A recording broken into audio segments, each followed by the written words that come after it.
L'armée israélienne qui est extrêmement présente sur les réseaux sociaux depuis donc ces dernières 24 heures. Oui, tout à fait. Facebook, Twitter et même Instagram. Les comptes de l'armée israélienne sont effectivement très actifs ces dernières heures pour informer la population. Et d'ailleurs, les comptes sont en hébreu, bien sûr, mais pas seulement. Il y a aussi des pages Twitter en anglais et en français pour alerter hors des frontières d'Israël. Et pour ce faire, eh bien, Tzahal publie des vidéos. La majorité des images ont été prises dans la seule journée de samedi. Je vous propose qu'on regarde.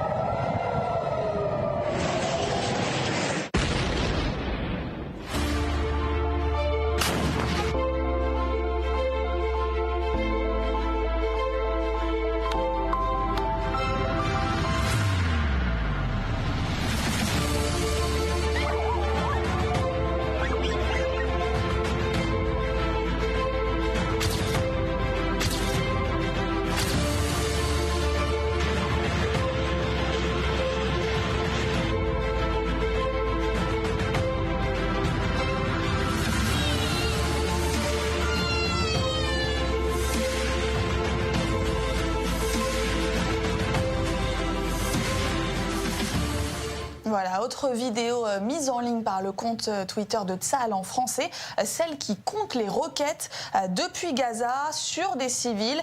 Vous voyez, il y a une sorte de compteur qui indique en fait que 430 roquettes ont frappé le territoire israélien en 24 heures. Et ce type de compteur, eh bien, il y en a qui sont mis en ligne au fil de la journée sur ces comptes Twitter. Et puis, depuis quelques mois, Tzahal fait aussi des encadrés sur les villes du sud qui sont durement touchées par les attaques du Hamas, avec quelques infos, car finalement, souvent quand on parle des attaques sur Eshkol ou sur Sha'ar Negev, eh bien on ne sait pas vraiment qu'est-ce que c'est, où ça se trouve. Même si on est israélien, parfois on a du mal à géolocaliser tout ça.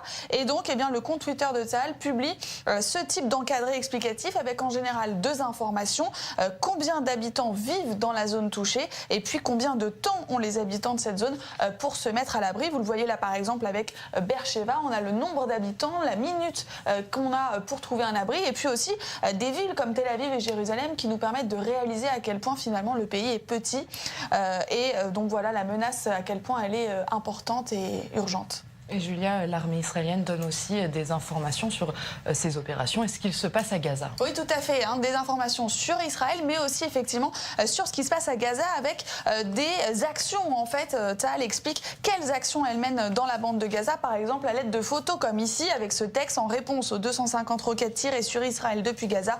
Nous avons frappé un QG du Hamas dans ce bâtiment. Le Hamas a organisé des attaques terroristes et transféré de l'argent, des fournitures et la logistique pour tuer des Israéliens. Nous l'avons détruit, ou encore d'autres tweets qui donnent des détails sur les cibles précisément atteintes par Tzahal, avec par exemple ce tweet: Tzahal a frappé des cibles terroristes à Gaza, dont lance-roquettes, axe de tunnels d'attaque, usines de fabrication d'armes, centres d'instruction, entrepôts d'armes du Hamas. Évidemment, tout ça c'est fait pour informer les Israéliens, mais pas seulement. Merci beaucoup.